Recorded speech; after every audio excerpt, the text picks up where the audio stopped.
no meio dos economistas, dizendo que a MMT, na verdade, não é teoria e não é nem moderna. Ela é uma descrição de como os estados já vêm funcionando há muito tempo, né?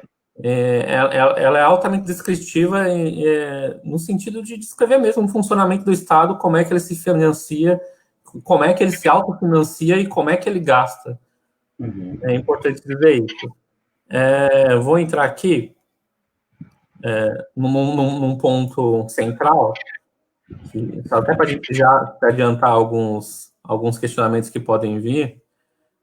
O que o movimento, o MMT, o pessoal que defende a teoria moderna não está dizendo? Primeiro, o que não está dizendo? Não está dizendo que os governos emissores de moeda podem sempre gastar muito ou com coisas erradas, né? Não está dizendo que o nosso atual sistema monetário é perfeito e nem está ignorando os problemas reais relacionados à crescente desigualdade e concentração de poder econômico e político. Não está dizendo que os governos deveriam pagar por tudo só porque podem, mas então começa aí. Não é uma questão de que agora vocês estão dizendo que os governos podem gastar de forma sem critério, com qualquer coisa e que tudo bem. Não é isso, né? E a partir daí, né, e a partir desses questionamentos, por exemplo, como da pandemia, a gente consegue perceber que como a ortodoxia amarra, né, a capacidade dos estados em investimento. E também a gente precisa perguntar como é que os estados, como é que os governos, na história do mundo, Ailton, conseguiram se recuperar de guerras, se recuperar de crises econômicas tão intensas quanto essa agora, principalmente se reconstruir e gerar investimento. E aí acho que a MMT essa é uma linha, né, de pensamento econômico que explica muito melhor essas coisas do que a explicação ortodoxa. Legal. E aí é importante, eu acho que aqui, Dori, eu tenho lido também bastante coisa, tenho falado com você, mas com outras pessoas também, né? Até um dos camaradas me questionou, falou assim, mas a MMT é a base para o neoliberalismo. E aí eu volto a dizer que foi o que a gente começou. A gente não está falando de mudar o capitalismo radicalmente. A gente está falando de coisas que já vem acontecendo, que já vem sendo... Só que aí, o que tem de pior, né, nessa história? É a enganação. Nós somos enganados, é uma ficção que as coisas funcionam do jeito que são. Por exemplo, a questão da inflação, a questão do Banco Central, que não emite dinheiro, nem cuida dos ativos... Dos agregados monetários, como eles se chamam, que são os títulos, né, além da moeda, são os títulos que podem virar liquidez rapidamente, virar liquidez. Então, a gente precisa falar um pouquinho de moeda. O que é a moeda, né? Eu acho que a gente precisa primeiro, porque a teoria principalmente trata dessa parte da moeda, né? Ela não vai, pelo menos até agora, até onde eu estou, ela não vai profundamente falar de demanda, mas simplesmente de como pode se usar a moeda como uma ferramenta mais eficiente e mais eficaz, justamente para tirar um pouco aí esse peso da desigualdade, né, distribuir melhor, facilitar uma vida melhor dentro do seu próprio país, dentro de um país soberano com moeda soberana, né? Então, a moeda, ela, na verdade, é uma ficção, porque se você pegar o dinheiro e se não tiver nenhum respaldo daquele dinheiro, com certeza ele acaba não sendo nada. Então, eu posso pegar o dinheirinho do banco imobiliário, por exemplo, e falar que é dinheiro.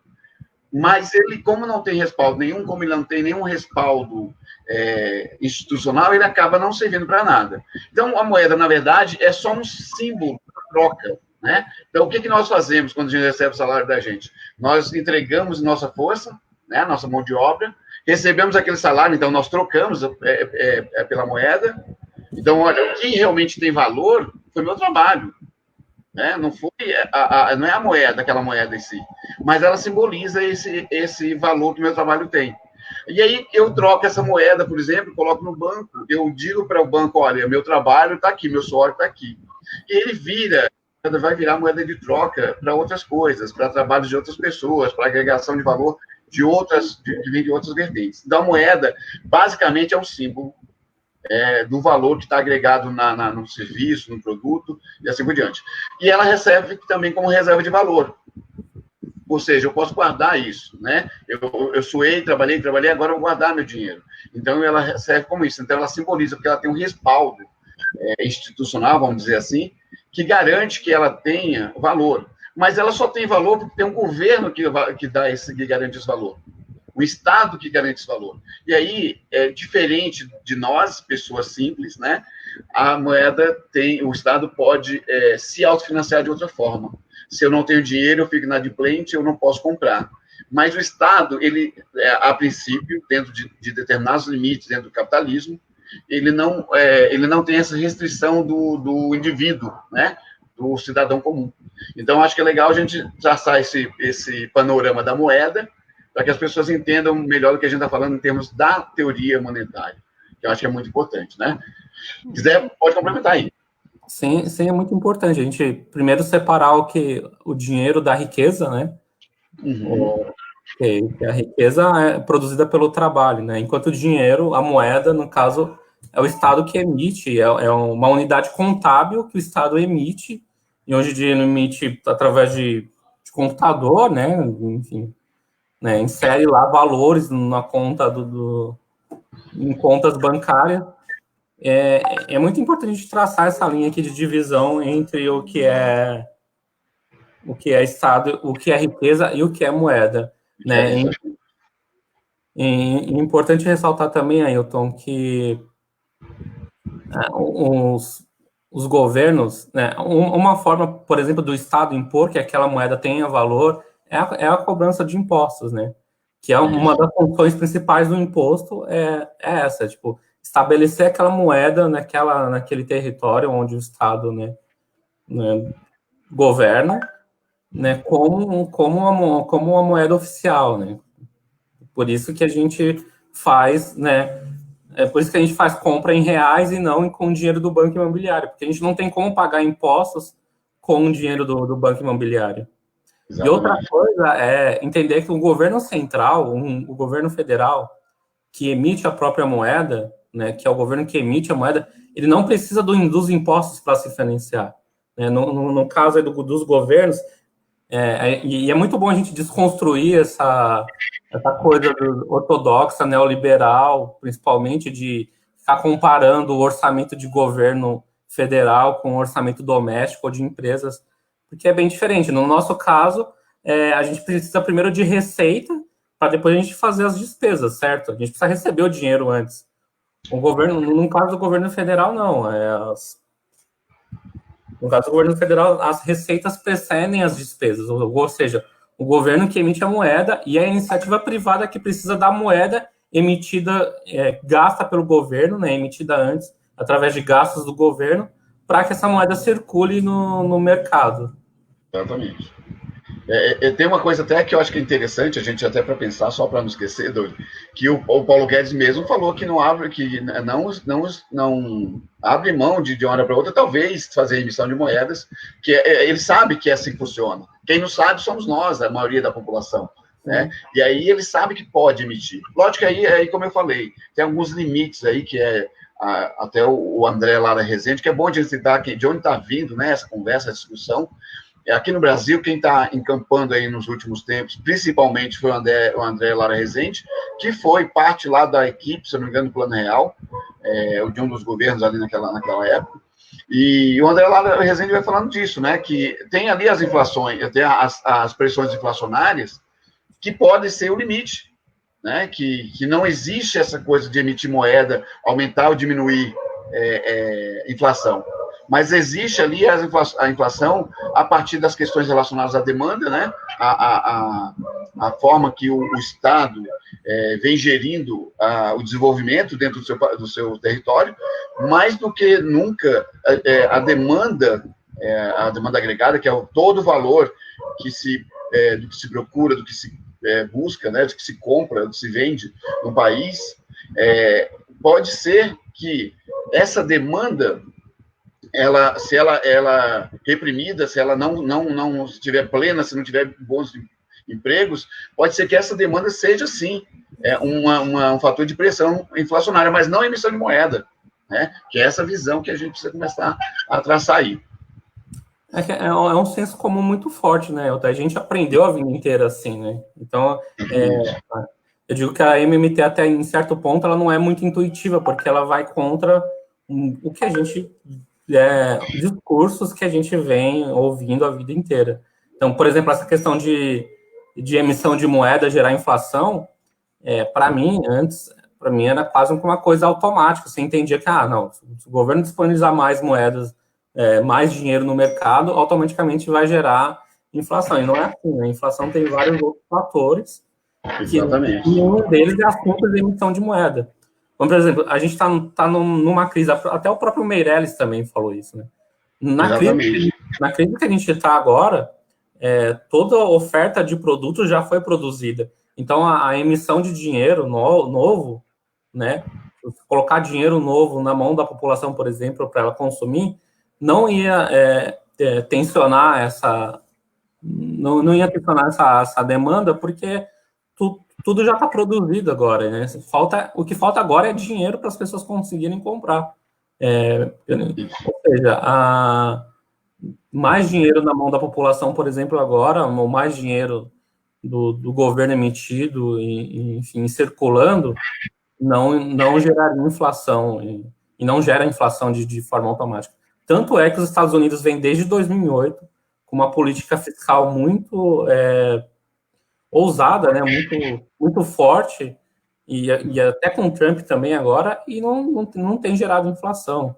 Até posso procurar o dado aqui para passar para você depois, quantos trilhões de dólares que os Estados Unidos vêm emitindo para cobrir, né, essas crises que estão acontecendo na economia. Exatamente. Agora, o que é mais importante, né, Dori? Essa questão. Os Estados Unidos sempre fez isso, a gente não para pensar. Ele já teve aí uma relação dívida-PIB aí de quase 100%. A gente está falando de quase 20 trilhões de dólares. E mesmo assim ele continua emitindo moeda e ninguém consegue entender que os Estados Unidos é um exemplo desse, né, de que pode fazer a emissão da moeda, porque é a única moeda que mundialmente ele pode emitir sem laço, praticamente. E aí tem outros países, né, que a gente pode discutir e aprofundar um pouco nesse estudo. Como é que tem sobrevivido o Japão? Como é que tem sobrevivido a China? Por que a China não obedece à heterodoxia econômica e está lá crescendo, vem aí a pleno vapor nos últimos 30 anos, em média 8% ao ano de crescimento, né?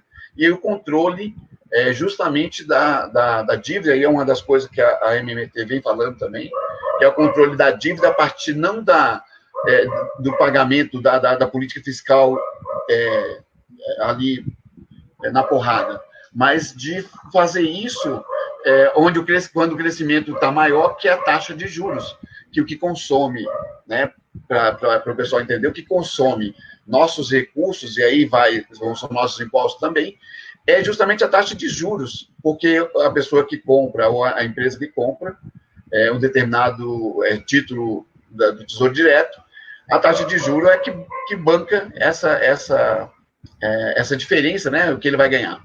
E aí, se ela é menor do que o crescimento do país, do que o crescimento, eu vou chamar de PIB, o crescimento do país, se ela é menor, com certeza o país vai pagando, e é possível ter essa gordura aí para gastar no caso de uma crise, né? Então, isso é importante, eu acho que a gente entender e passar para frente. É importante a gente entender que, né, o governo não precisa ser, como é que eu posso dizer, o governo precisa objetivamente correr atrás de um superávit. Governos que emitem a própria moeda, governos com soberania monetária, não necessariamente precisam ser superavitários, né, Ailton? Sim. Fica atrás desse superávit primário, até tem candidatos aí que se dizem do campo progressista, dizendo que vou zerar o déficit em 2 anos. Sendo que já estão tentando fazer isso faz muito tempo, né? Desde o início, a gente está numa sequência de políticas de austeridade desde do segundo governo Dilma, desde o começo. Pode ser até que a gente não conte muito aí, porque a Dilma talvez não conseguiu governar muito no primeiro ano, mas a ideia era essa, a ideia era impor um programa neoliberal de austeridade fiscal, né? O Joaquim Levy estava lá para isso, né? Então, e a gente está aqui, Dilma 2, Temer e agora Bolsonaro, já são 4, 5 anos, até mais, mas de forma mais intensa, de forma mais sistemática, essa agenda econômica de política de austeridade fiscal não está resolvendo o problema do déficit, pelo contrário, está aumentando o déficit. Porque é isso, se você não tem investimento do Estado, né, você não tem um crescimento econômico e a relação PIB-dívida vai continuar crescendo, porque se por um lado você está tentando cortar os gastos, por outro, você tem que crescimento econômico por falta de investimento. E quando você tem crescimento econômico por falta de investimento, você tem queda na arrecadação de novo. E aí fica um ciclo sem fim. Queda na arrecadação, mais política de austeridade fiscal, que não gera crescimento econômico, que gera mais queda na arrecadação. Como que a gente vai sair disso? Sim. E aí você tem essa coisa que, como você falou, não é só de um lado, está dentro do capitalismo como um todo. Essa visão, né, de como é que a gente... o governo Dilma, principalmente pela pressão que ela sentiu nos últimos tempos dela, como é que ela conseguiu, ela teve que abrir mão, para o Joaquim Levy, que é um desses sinalizadores, né, que a gente vê com essas pessoas que estão à disposição para fazer esse tipo de coisa, fazer essas trocas, né? Então, acho que é muito importante entender esse processo e como é que a gente chegou, mesmo no governo da Dilma, que era um pouco mais à esquerda, vamos pensar assim, era mais à esquerda, levar essa heterodoxia para dentro com o Joaquim Levy. Porque aí é o mercado cobrando. Aí a gente precisa entender as forças que movem o mercado. Imagina que o Joaquim Levy veio de banco, e aí ele ia querer exatamente beneficiar quem sempre foi beneficiado com juro alto. Quem é que ganha com juro alto? Quem perde, a gente sabe quem sempre é, que é o Estado. Né? O Estado, que ele vai aumentar a dívida dele, hoje a gente está falando de 42%, 43% da dívida, do orçamento, vai para pagar a dívida. Né? Então, a gente está falando que quem ganha são esses caras que estão nesse bolo. Só que a gente está pagando essa dívida faz décadas e não tem investimento de verdade. A gente vai pensar, o PAC não deve ter investido nem 20% do que deveria ter sido, né, Dori? Talvez chegue nisso aí, mas você tem aí o saneamento, você tem as estradas que não tem investimento de verdade. Então, aquele dinheiro todo que se falou que ia gerar economizando ou adquirindo mais dívida do mercado financeiro, dando mais dinheiro no mercado financeiro, aonde foi parar tudo isso, né? Então, essa é uma das questões que a gente precisa colocar para entender do que a gente está falando. Sim, a gente precisa entender também uma coisa que é o governo do Brasil, os governos que são soberanos na moeda, não vão ficar sem dinheiro, né? E esse também é outro senso comum muito grande, de que o governo tem essa limitação. E segundo a MMT mostra aqui, e explica melhor a parte do funcionamento do financiamento do governo, é que o governo não existem restrições reais, não existem restrições financeiras, né, para um governo que emite a própria moeda. Ou seja, o governo poderia emitir moeda para fazer qualquer coisa, investir em infraestrutura, por exemplo. Tudo que ele pode comprar na moeda que ele emite, ele consegue. Então, é bom a gente entender que os limites não são fiscais, os limites são reais. Os limites são materiais. Por exemplo, um governo não conseguiria comprar com a moeda que ele emite algo que ele não produz, que o país não produz. Né? Precisa ter, né, comércio exterior para conseguir ter dólares e aí sim fazer, né, essa relação de comércio com outros países, conseguir comprar o que não produz. Então, esse é o primeiro ponto, assim, acho que um dos principais pontos da MMT é que o governo não possui restrições financeiras, as restrições são materiais, nunca fiscais. Mas a gente tem restrições fiscais que são impostas por leis, né, que seguem aí a linha ortodoxa da economia, como a lei de responsabilidade fiscal, a lei da regra de ouro, e agora que a gente tem aí o famigerado lei do teto de gastos, né?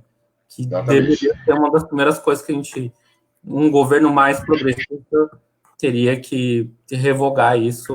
E, claro, isso requer muito trabalho também com base parlamentar, porque entrou como emenda constitucional e precisa de uma maioria aí de 2/3, né? Mas esse é o principal ponto.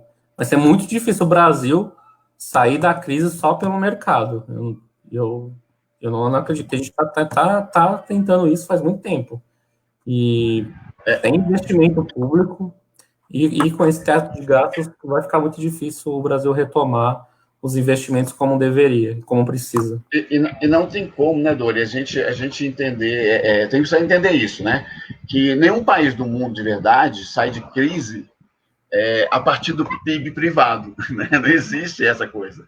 Sempre se sai da crise com investimento público, não existe outra forma.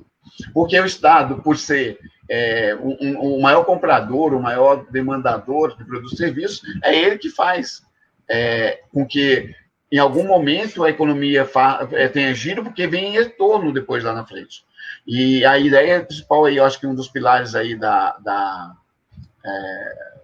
MMT é justamente esse pensamento, né?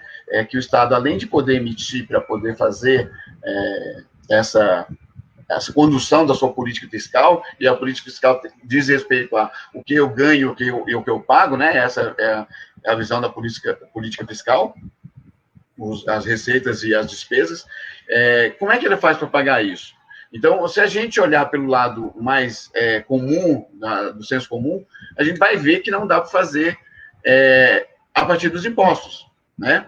A partir dos impostos não vai dar para pagar, porque a quantidade de imposto que se arrecada não dá para cobrir as despesas, até porque existe já dívidas aí. Não desse jeito que está acontecendo, né? É bom a gente entender, né, esse funcionamento, esse mecanismo.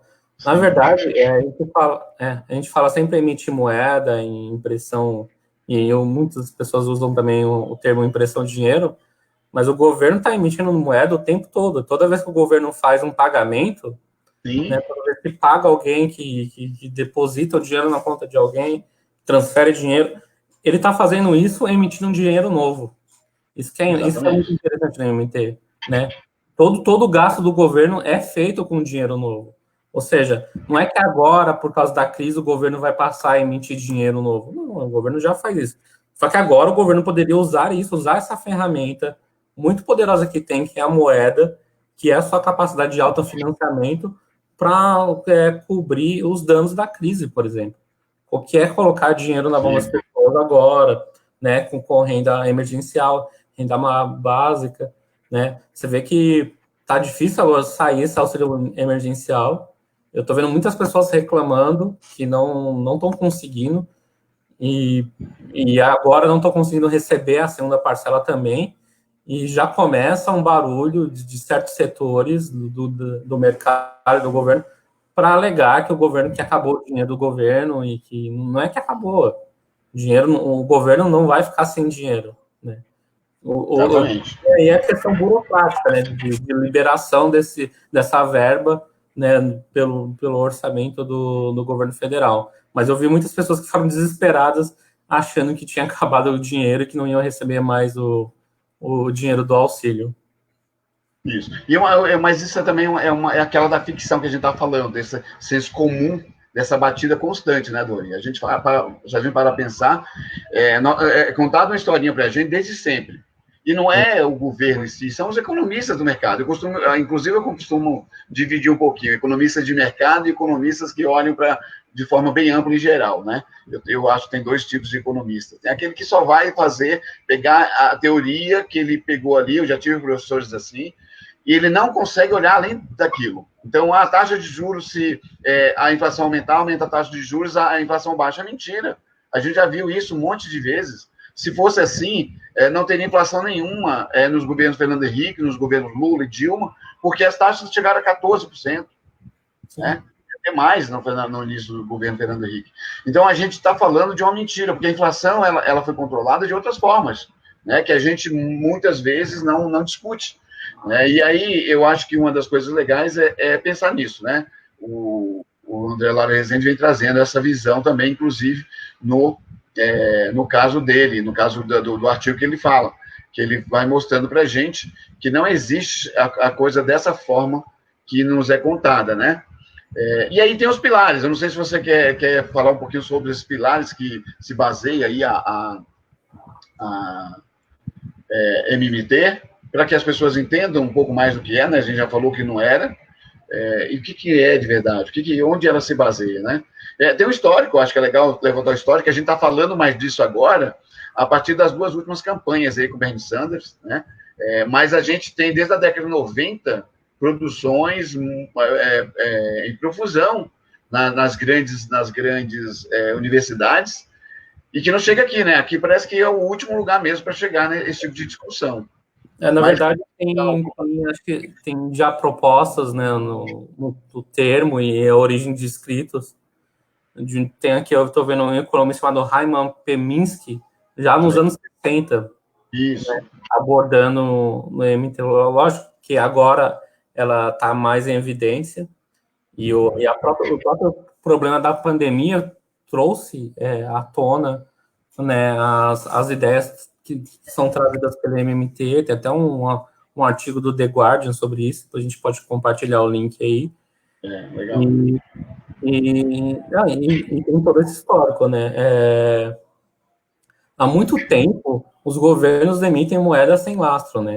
E tem muita gente que acredita ainda hoje que os governos emitem dinheiro com lastro em ouro. Exatamente. As pessoas ainda acreditam que os governos emitem dinheiro lastreado em ouro. Até porque não tem mais como fazer isso, né?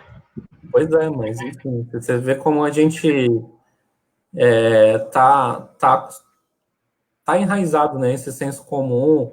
E muito na grande mídia, só a ortodoxia tem espaço.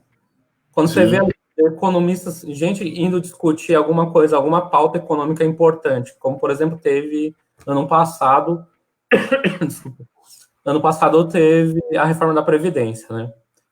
Então, no meu trabalho, a gente trabalha com comunicação, a gente fica o dia inteiro ligado nas notícias, né? Na Globo News, por exemplo, que é o canal de notícias, eles sempre levavam gente para discutir, sempre com a mesma visão ortodoxa. Sempre com a mesma visão de que, se não passar a reforma da Previdência, o Brasil vai quebrar, porque não vai ter dinheiro para pagar a Previdência, vai acabar o dinheiro do Brasil. Ou seja, em nenhum momento eles levaram alguém para fazer um contraponto, tanto à reforma da Previdência, quanto a todo o pensamento econômico que é reproduzido ali. Então, acho que é por isso que é difícil a gente pensar fora dessa caixinha também, né? A gente está acostumado a receber só esse tipo de informação. Eu acho que é uma das coisas que a gente...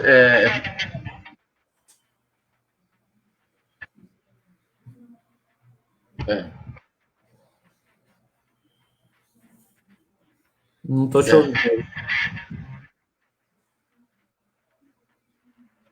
Eles têm essa coisa da gente não ter aprendido.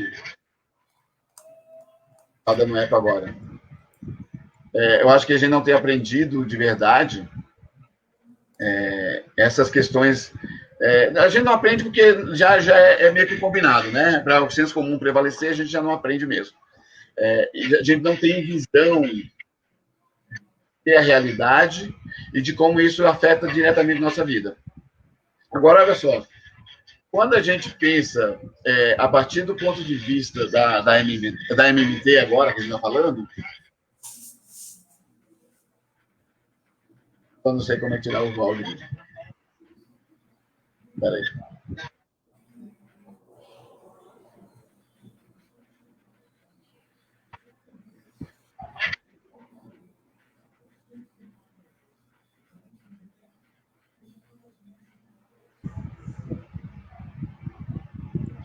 Bom, eu acho que meu áudio está dando eco aí, Bruno.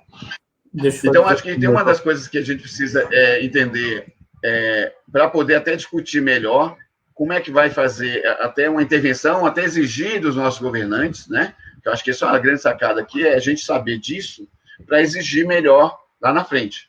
Exigir mais e melhor lá na frente. Mas tem uma coisa que a teoria vem trazendo nesse bojo aí, dessa mudança de postura, que é exatamente disso. A reforma previdenciária era necessária? Isso é uma das primeiras coisas. E ela desmente isso com essa ideia de que se pode, antes de qualquer coisa, emitir moeda. Né? Então já quebra um pouco essa historinha que foi contada que o Brasil ia quebrar a Joyce Hasselman, o Bolsonaro e todo aquele bando de vagabundo.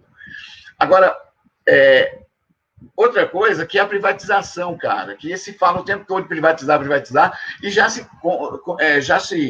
contraria, né, contradita a partir da visão da moeda, dessa forma que a MMT traz para a gente. Isso eu acho que é muito importante. A própria, né, necessidade do governo ser soberano e emitir sua própria moeda, né, desmistifica um pouco essa questão das privatizações. E outra coisa, né, se a gente olhar para a história, qualquer país, né, que conseguiu construir uma sociedade mais estável, né, com mais direitos, ela faz isso a partir do Estado, né, a partir de serviços públicos eficientes do Estado. Então, se a gente privatiza tudo, deixa tudo ao fator, nas mãos do mercado, o que vai acontecer é que os serviços básicos vão ser feitos a partir do objetivo do lucro, né? E não de servir a população. Então, você vê que tem vários exemplos de serviços que, quando vão para o setor privado e buscam o lucro acima de tudo, não vão funcionar e principalmente não vão atender toda a população, e a população que mais precisa, que são os mais pobres. Exatamente. E eu penso assim, eu acho que é um momento agora de renovação de ideias mesmo, né? A gente está falando de inovar, a gente está inovando de todas as formas. A gente tem que, mesmo que a inovação talvez ela não seja tão melhor, mas a gente está mudando de paradigma agora o tempo todo com essa pandemia, e talvez seja esse momento de fazer essa discussão. Né? Não está na hora de pararmos de só colocar peso em cima de quem já é pobre em relação às medidas econômicas, né? A política econômica. Não está na hora da gente começar a rever os conceitos aí antiquados, já e anacrônicos, para alguns deles são anacrônicos. Essa ideia da inflação, se a gente lê um pouquinho do que vem se falando na teoria monetária moderna, a gente já vê que não bate mais dessa forma do jeito que a gente aprendeu. Se emitir moeda, a inflação vai lá para cima. E não é assim que tem se enxergado isso. Se a gente for parar a pensar, tem os modelos aí que a gente pode seguir, os exemplos, que o Japão, a dívida PIB do Japão era de 200% há um ano e meio atrás. 200%, ou seja, eles deviam 2 vezes mais do que eles faziam, eles produziam dentro da sociedade. Alguém já ouviu falar do Japão quebrar? Né? Alguém já viu falar, por exemplo, de hiperinflação no Japão? Eles tiveram deflação nos últimos anos. Eles chegaram a ter ano que a deflação chegou a quase 1%, 1,5%, ou seja, o dinheiro, o valor das coisas estava caindo, ele não estava aumentando. Então, não bate mais se a gente pegar o senso comum sobre inflação, emitir dinheiro faz com que a inflação aumente, já não bate mais, né, Dori? Exatamente. Não bate também a questão de dívida, né? Que como se o governo se endividasse fosse naturalmente ruim ou fosse certamente ruim. Não é assim, né? Se a gente pensar, a única coisa, o único ente na sociedade que pode ser deficitário é o Estado. O problema não é o déficit no Estado, o problema é o déficit nas famílias e nas empresas. Famílias e empresas não podem ser deficitárias, porque elas vão falir. Agora, o Estado não tem como falir. E é isso que o Japão mostra para a gente, né? O Japão tem essa relação de dívida PIB de 200%, mas tem juros baixíssimos. E a gente sempre aprendeu pelo senso comum que dívida alta vai gerar juros altos para poder pagar, até para o país poder pagar essa dívida. E não, o Japão mantém essa economia estável e até o Estado deficitário, mas as empresas e as famílias, a saúde financeira das empresas e das famílias é o que realmente importa.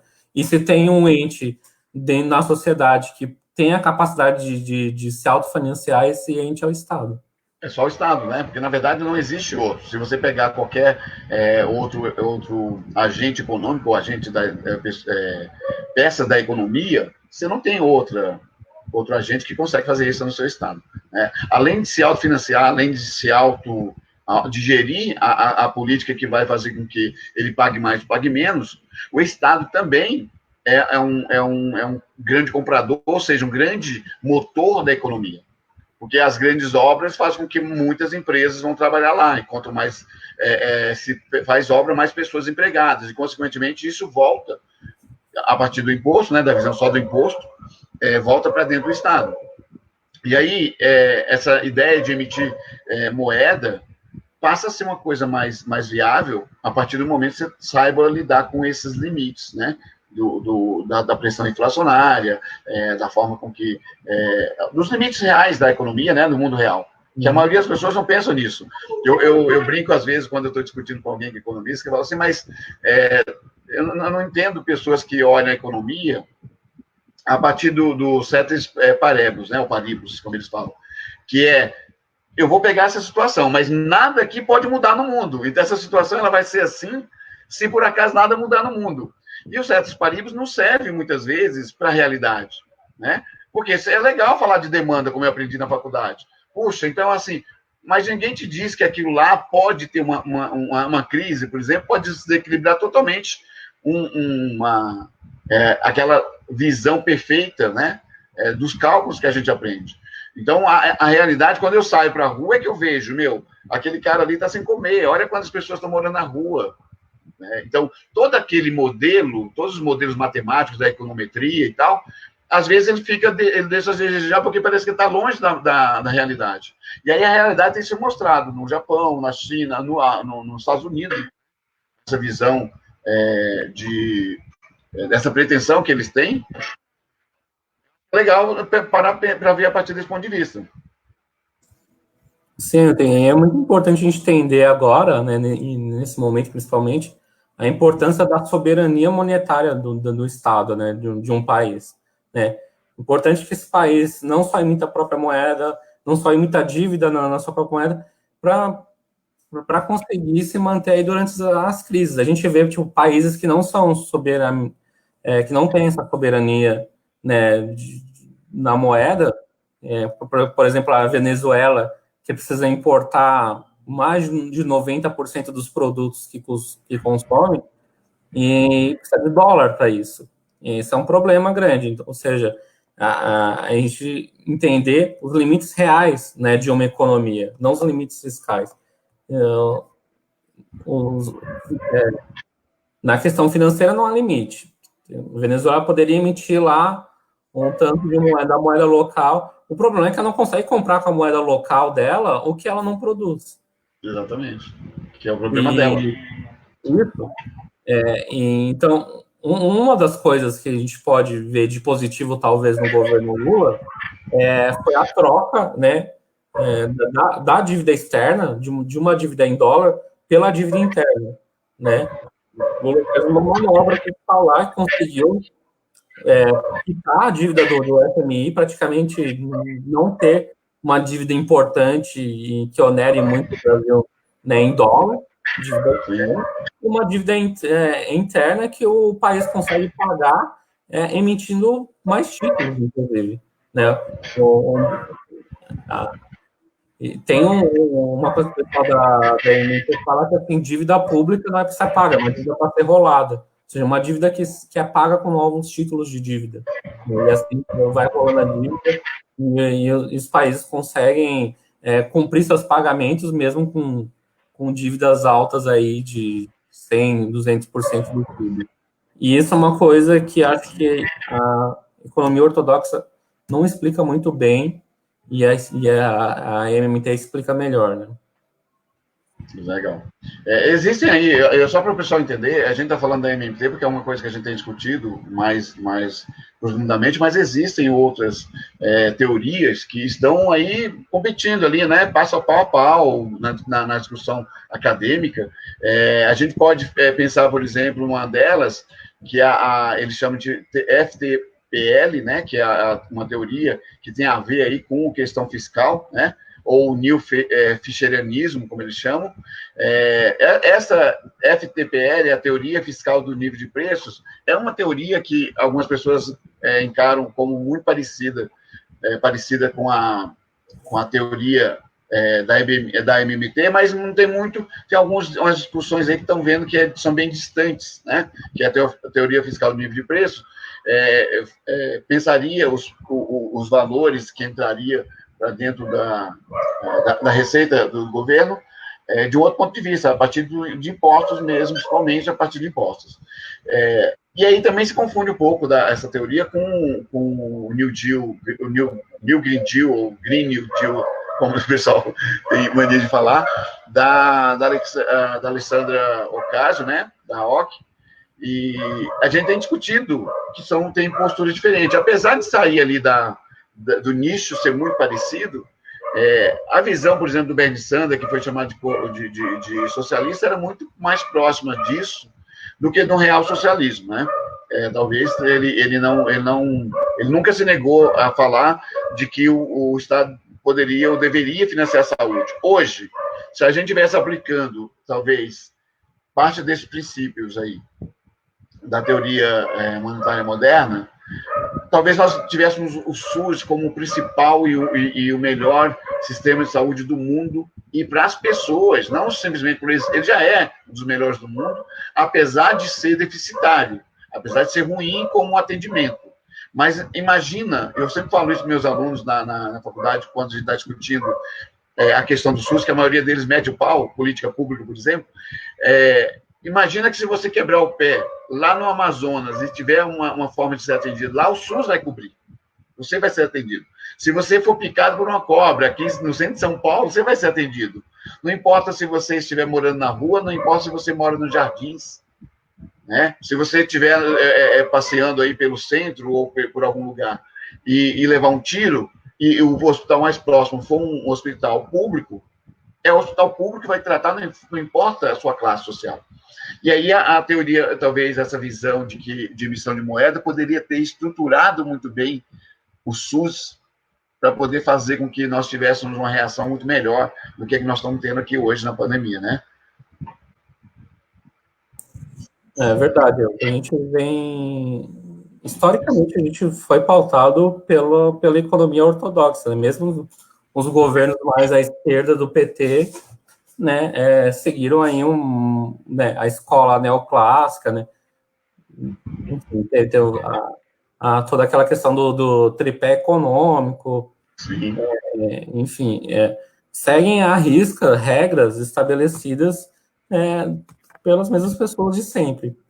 E realmente, se a gente pensar no poder de financiamento extraordinário que o Estado tem, a gente poderia prover serviços públicos bem melhores, e aí incluindo o SUS, e aí a gente teria, essa crise seria muito menor do que está sendo agora.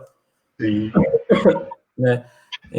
São dois pontos, e o que prejudica muito o que agrava muito a crise é esse pensamento quadrado da ortodoxia, de que o Estado não pode gastar. Agora seria o momento do Estado gastar, principalmente, né? Ou colocando dinheiro na mão das pessoas, né, com renda básica, que deveria ser muito mais do que R$600, para começar. E, por exemplo, também o governo central, o governo que emite a moeda, né, o governo federal, tem a capacidade de socorrer agora os estados e os municípios que estão para quebrar, né? Que os estados, né, os governos estaduais, os governos municipais, esses sim dependem dos impostos. Aí sim caberia a comparação com empresas, talvez, né? Porque esses governos, eles não têm capacidade de se autofinanciar. Então, eles precisam realmente de suporte aí do governo federal, coisa que a gente está vendo que não está acontecendo e que eles estão lutando muito para não aprovar nenhuma medida que ajudem aí os estados e os municípios a se manter na crise, né? Que, como a arrecadação está caindo muito, daqui a pouco os estados e municípios não vão ter como prover os serviços públicos que já são bem precários, né? Sim.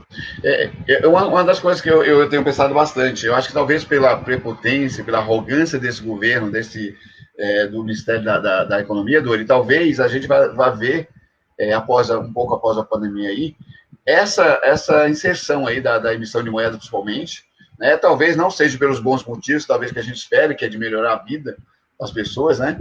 Mas talvez aconteça essa inserção na vida das pessoas, a partir de saber que não vão conseguir manter o teto de gastos, né? Porque eles vão ter que mexer a partir do momento.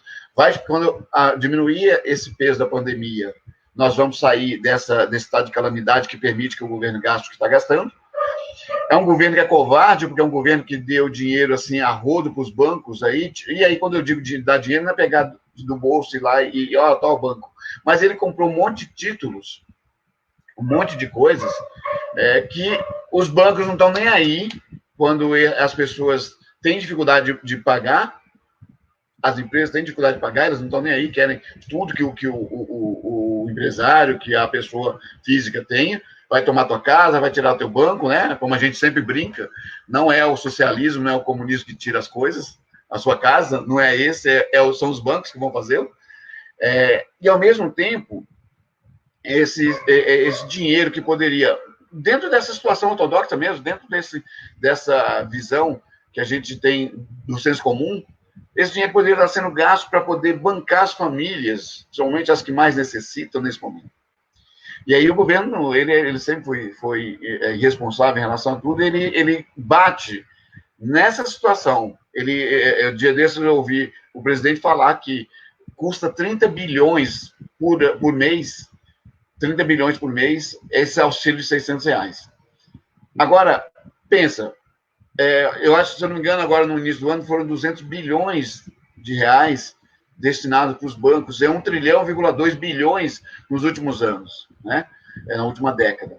A gente está falando de 120 bilhões por ano, pelo menos. A gente está falando que cada um desses anos aí, dado a iniciativa privada, dado ao sistema financeiro, bancaria, cada ano desse aí, na média, bancaria 4 meses de auxílio emergencial, que o presidente está dizendo que é muito, né? E o pior é que as pessoas mais simples acabam concordando com esse idiota, né? Acaba tendo essa visão pelo senso comum. E aí, essa ideia, talvez, da emissão da moeda possa ser implementada, gostando da gente ou não, a partir desse governo, porque ele vai ter que se virar e rebolar para não mexer, né, não ser responsável fiscalmente, né? A lei que entra pela lei de responsabilidade fiscal. Então, acho que talvez seja um momento, né, também de melhoria nesse sentido, de visão talvez diferente, a partir desse momento que a gente está vivenciando. O meu medo é só o pós-crise, né? Que assim, eles podem agora abrir os cofres, né? Porque precisa, porque não tem como, senão... inclusive, se eles fizessem isso de forma mais eficiente e fizessem mais isso, a gente conseguiria ter agora diminuir muito a crise sanitária, né? Porque aí as pessoas tendo dinheiro para ficar em casa, obviamente elas ficariam mais em casa. Porque muitas pessoas não respeitam o isolamento, não respeitam a quarentena, porque também não podem, né? Tem muita gente que é ambulante, que não tem gente que tem que sair na rua, trabalha por aplicativo, né? Enfim. Se não sair, se ficar em casa, não consegue ter o sustento. Então, se o governo tivesse um aporte e usasse, né, as ideias da MMT, por exemplo, para socorrer a população que precisa ficar em casa, mas não pode agora, a gente teria aí uma crise sanitária muito menor e a consequência disso seriam menos casos de pessoas contaminadas e menos casos de pessoas mortas, né? Exatamente. E aí, voltando ao que eu estava falando, o meu medo é lá na frente, agora que eles vão precisar abrir os cofres, enfim, é inevitável, mas acho que eles não vão abrir mão da ortodoxia. Então, lá na frente, cobrar a população, e a gente sabe como quem eles cobram e de onde eles tiram, né? Então, assim, vir com aquela narrativa de que agora precisamos pagar a conta. E quem acaba pagando a conta sempre são os mais pobres, porque esse pagar a conta significa tirar recursos de serviços públicos, tirar recursos do SUS, tirar recursos da educação, tirar recursos, enfim, da segurança, todos os recursos públicos, os serviços caírem bastante, acabarem com os programas sociais, e aí a população mais pobre sofrer na pós-pandemia, mais do que agora, inclusive. Esse é o meu medo. Eu espero que a gente consiga, agora, nesse momento, conscientizar as pessoas para falar assim, não, o governo tem dinheiro e a gente tem que cobrar que o governo faça parte dele. Eu acho que é uma das coisas que nós precisamos frontalmente, né, Dori, colocar e explicar e educar agora as pessoas, né? A ideia da MMT não é a ideia aqui que a gente está trazendo, não é de ser uma mera possibilidade, mas de ser uma possibilidade mesmo por algumas proposições que ela faz. E aí eu não estou falando, ninguém está falando que vai acabar, lógico que eu adoraria, eu vou fazer sincero, adoraria trocarmos o sistema de produção, né?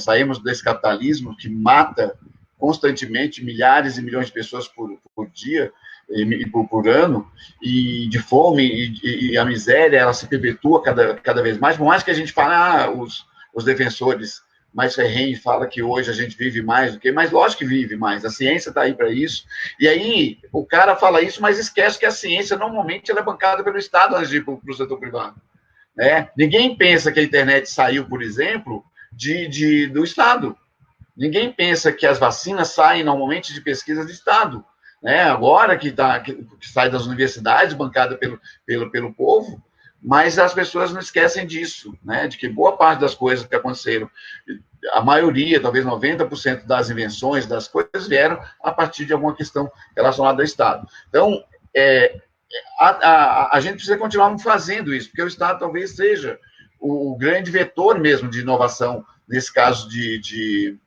coisas novas, tanto para o mercado, mas de coisas novas em termos de política econômica, de política social, né? Sim, é importante a gente defender as políticas públicas, né? Antes da gente defender a MMT, o que a gente está defendendo aqui são políticas públicas, né? Exatamente. Feitas pelo Estado. Aí a MMT vem trazer à tona para a gente aqui de que, assim, o Estado tem capacidade de fazer política pública. É basicamente isso, mas a nossa defesa principal aqui é pela política pública. Eu acho que a gente queria uma transição aí para o socialismo o mais rápido possível, né, Hilton? Mas a gente tem que entender que se a gente começasse a governar agora, se entrasse no governo agora, um governo mais à esquerda, um governo socialista, um governo nosso, a gente ia gerir um Estado capitalista. E a melhor forma e hoje, o que está se apresentando, a melhor forma de gerir um Estado capitalista é com um Estado forte, fazendo investimentos, né, em todas as áreas, e assim a gente poder construir uma sociedade melhor para todo mundo. Sim.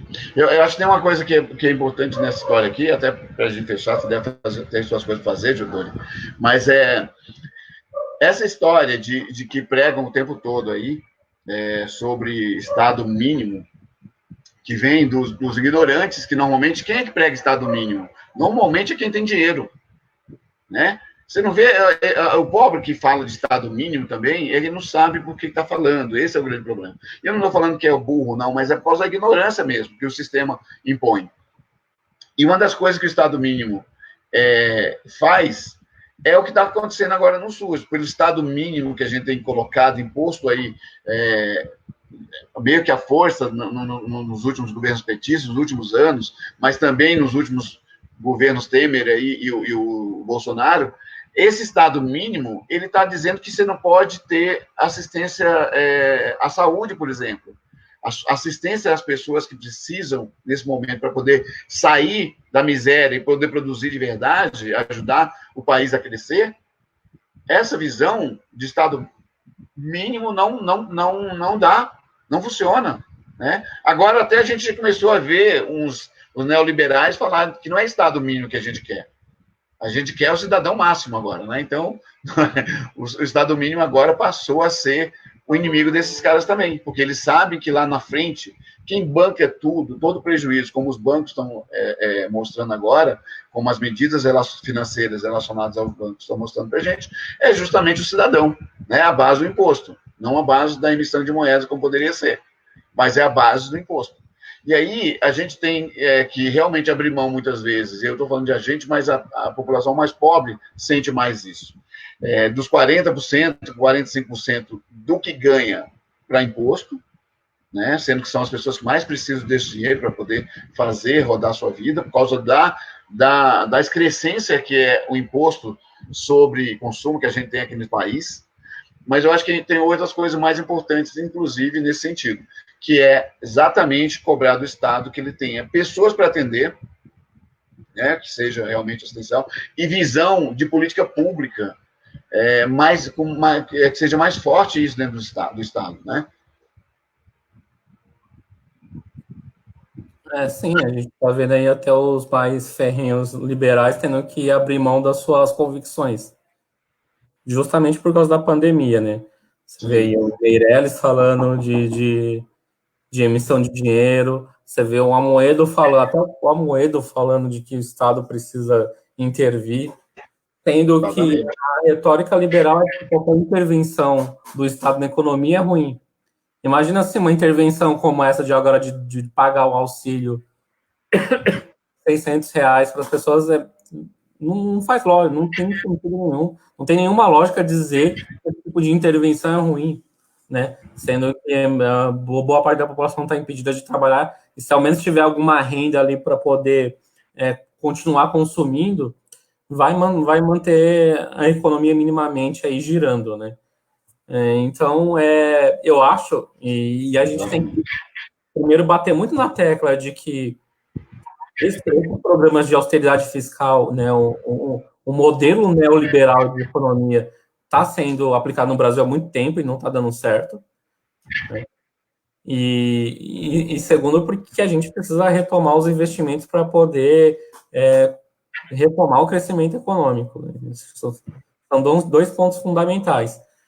E, por enquanto, a gente está, né, na contramão disso e, como você falou, a pandemia vai obrigar a esse pessoal aí da ortodoxia né, a rever suas convicções, pelo menos por enquanto. Então, a partir disso, a gente usar, né, se armar com munição, e eu digo de conhecimento mesmo, né, de argumentos e de entender o funcionamento do Estado, o funcionamento da economia, e eu acho que a teoria monetária moderna, que é um assunto que a gente tocou aqui nessa live, vai ajudar muito a gente a entender isso. Então, a gente pode usar isso muito como ferramenta, não só de cobrar, mas de construir políticas públicas eficientes. E aí eu cito aqui o projeto do nosso partido, do PSOL, do Glauber, né, que foi o projeto de garantia de emprego, que é um projeto baseado muito nos princípios da MMT, que em última instância o Estado pode ser sim um gerador de emprego na crise. Né? O Estado pode ser um empregador em última instância, principalmente numa crise como essa que a gente está passando. Como? Investindo em infraestrutura, que tem muita coisa para fazer no Brasil, investindo em hospitais, né, construindo hospitais, escolas, e gerar toda uma cadeia de empregos aí através de investimento público.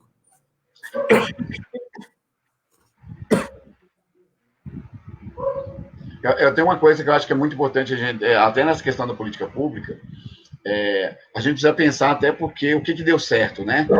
Dentro da economia política mais ortodoxa, talvez, não dá para chamar ortodoxa, porque na época era heterodoxo, né? Era heterodoxa. Quando a gente chega lá em 1929, naquela crise, e em 1930, né, que ela pegou ali 3 ou 4 anos direto dos Estados Unidos, a gente está falando de uma crise que ela só saiu, só mudou, só se desenvolveu de outra forma, né? Os Estados Unidos só cresceu porque ele se pôs realmente como gerador de empregos, né? Não tinha emprego na iniciativa privada, e os Estados Unidos só saiu da crise de 29 a partir dessa visão de investimento público em excesso até, né? Com muito investimento público, e o desenvolvimento desse investimento a partir da geração de emprego, a partir da geração da renda para aquelas pessoas que não tinham o que comer.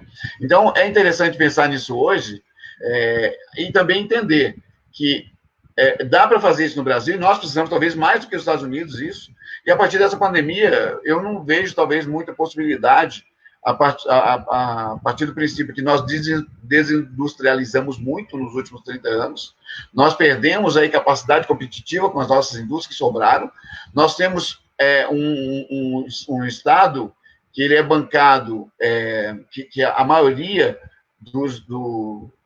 das movimentações financeiras, né, são baseadas aí em serviços ou na área financeira. Nós temos pouquíssimos investimentos que são investimentos aí de verdade, que a empresa tal veio para cá e construiu 2 fábricas. Nós não temos isso faz tempo. Nós temos dinheiro vindo quando vem, e pouco agora, logicamente, porque saiu muito, especulatório. E esse especulatório é o capitalismo mais selvagem possível, porque o cara sabe que quando ele tira o dinheiro daqui, o lucro que ele tem aqui das ações, das empresas do mercado financeiro que ele tirou daqui, ele tira um monte de emprego também, né? Então, nós precisamos aprender que existem outras possibilidades, né? Logicamente, a gente acredita que a possibilidade melhor seríamos partir para o socialismo, mas ainda não é esse momento, porque a gente sabe que para isso teríamos que conscientizar todo mundo antes, e se não é esse momento, nós precisamos usar o que tem de ferramentas para não deixar as pessoas que têm menos sofrer tanto quanto têm sofrido, né? Ou sofrer mais do que têm sofrido, porque após a pandemia pode ser muito importante esse pensamento agora. Exatamente, a gente tem que concluir, né? Na verdade, desconcluir todo esse senso comum de que o Estado não tem dinheiro, de que o Estado tem um orçamento limitado, e que a economia de um Estado, né, a economia do país funciona como uma economia doméstica, né? Exatamente. E isso é um dos maiores absurdos que tem, e que é um texto muito grande, e, enfim, e boa parte, até dos progressistas, boa parte da esquerda pensa assim também. Exatamente. Nós acabamos falando de economia como se fosse falando realmente de ir no mercado. Compra isso, compra aquilo, faz estoque, não faz estoque. É muito diferente. Apesar dos estoques de dinheiro, dos estoques de dívida existirem no mercado, no setor público, para o governo, mas não é assim que funciona na realidade, né? Porque na realidade o governo pode, ao invés de, a não ser que todos nós tivéssemos uma máquina de fazer dinheiro em casa, nós teríamos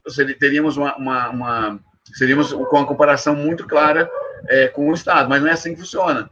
Me faltou dinheiro agora, eu preciso pagar o cartão de crédito. Eu vou lá, imprimo dinheiro, o Estado pode fazer isso sem prejuízo real na questão do déficit primário, do superávit, sem prejuízo disso, né? E aí, lógico, dentro do capitalismo, dentro do sistema econômico, pelo que eu percebi, dá para se fazer isso respeitando alguns limites, que não levem à inflação extrema e que não que chegue aí perto ao pleno emprego, entendeu? Dá para fazer muita coisa. Verdade, dá para fazer muita coisa, e a gente percebe que esses caras que estão no alto escalão do governo sabem exatamente como funciona, porém não tem vontade política, né, de realizar essas coisas. A gente vem aí, né, há muito tempo com o mito da fada do crescimento pautando as nossas políticas econômicas. O que é o mito da fada do crescimento, né? A gente deve saber bem, mas só para ficar mais claro aqui.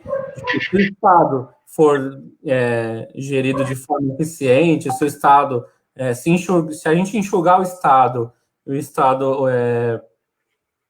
for menos oneroso para a população, a gente diminuir os serviços públicos, tornar o Estado menor, né, e as balanças fiscais dos estados estarem positivas, por exemplo, superávit primário, enfim, inflação baixa, essas coisas, a confiança do mercado vai fazer com que a economia retome o crescimento e a melhora para todo mundo. Mas isso aí pelo menos há 4 anos, e eu faço questão de lembrar disso e de falar com as pessoas com quem eu discuto, juntar o governo Temer e Bolsonaro, porque uma coisa é uma continuação, um é a continuação do outro, né? É claro que o Guedes ele é ainda mais ultraliberal, né? Um liberal mais ortodoxo do que os outros, mas é basicamente a continuação de governos que estão fazendo reformas e fizeram reformas liberais. Fizeram reformas no sentido de diminuição do Estado, diminuição da força do Estado na economia, apostando aí na confiança do mercado. E aí eu pergunto pro pessoal, geralmente fica sem resposta, cadê o resultado? Exatamente.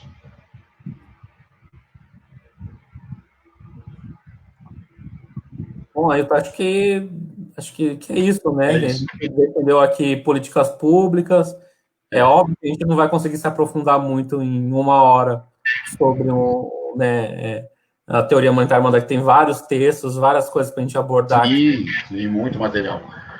Mas é bom a gente ter dado esse pontapé. Eu acho que é uma discussão que veio aí, algumas pessoas devem ter visto. Eu acho que é importante isso, Dori. Eu acho que é a função nossa. Eu sempre acho que nós estamos somos mais humanistas, mais progressistas, mais à esquerda.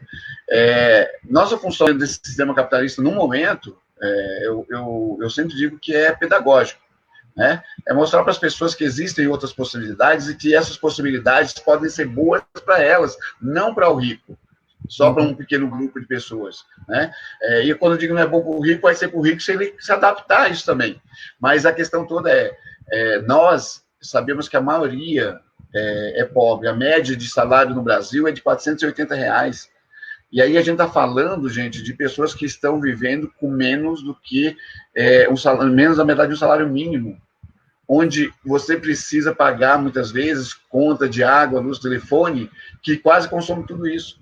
Então, uma das coisas que a gente precisa, talvez, é fazer essa pedagogia. Eu acho que hoje foi um pontapé, a gente faz outras aí relacionadas ao tema ou a outros temas que vai trabalhando isso. Às vezes eu faço uma ou outra falando sobre uma determinada questão política e aí eu estou trabalhando isso no decorrer dessa pandemia, principalmente aí quando eu tenho tempo à tarde, à noite, vou lá e faço uma live ou faço um vídeo e eu estou tentando trabalhar com ideias que agora, Dori, talvez essa crise especificamente, diferente da de 2008, que a gente podia mostrar que a economia estava quebrando por causa da ganância e nós não conseguimos fazer isso com eficiência.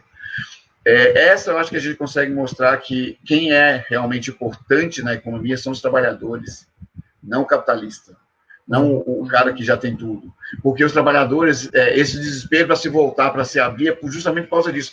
Por que a gente não está falando de abrir as portas das casas dos donos das empresas? Por que a gente está falando de abrir, que a gente tem que ir trabalhar, né? Os pobres têm que ir trabalhar. Por quê? Porque somos nós que agregamos valor ao produto e ao serviço, somos nós que trazemos realmente a economia real, empurramos a economia real a partir do nosso trabalho. E aí nós não temos essa consciência, né? Então, quando a gente tiver essa consciência, talvez essa pedagogia que a gente está tentando trazer para ensinar as pessoas, mostrar para as pessoas caminhos, talvez seja legal para poder produzir a possibilidade de um mundo novo daqui às próximas décadas, né? É isso, a gente pensar nessa construção e sempre de forma coletiva, né, Hilton? E realmente, a pandemia nos trouxe algumas oportunidades aí de colocar, de pautar alguns debates importantes, como esse que você trouxe aí, que né, é o trabalhador que produz, né, e não o capitalista. Sim. O capitalista sabe daquilo que o trabalhador produziu. Mas foi bem legal o bate-papo. Agradeço aí a oportunidade. Desculpa qualquer coisa, mas a gente vai vai se conversando aí e vai construindo melhor essa ideia e esses debates. Acho importante isso, acho importante essa questão pedagógica e reconhecer o esforço de construir isso e fazer isso de uma forma bastante eficiente. Legal. Doni, foi um prazer de qualquer forma. Vamos marcar outras, vamos conversar sobre temas aí que sejam comuns para a gente, para a sociedade que a gente quer, para a sociedade que a gente vive, né? Mas o que sociedade que nós queremos depois dessa pandemia, que vida, que país, que política nós queremos, que economia nós queremos. E eu acho que esse bate-papo é o inicial aí para a gente poder fazer outros e outros, né? Para a gente poder trazer mais gente também para poder conversar e discutir sobre temas que são importantes aqui na ponta, né? Não são importantes no caderno, no livro só, na cabeça dos que produzem políticas públicas, mas são importantes para a gente até para cobrar que essas políticas públicas sejam produzidas. Exatamente. Beleza? Foi um prazer, Doni. Obrigado, cara. Estou à disposição aí, é só chamar. A gente se fala, a gente vai marcar outras coisas, outros bate-papos, tá bom? Falou. Um abraço. Até mais.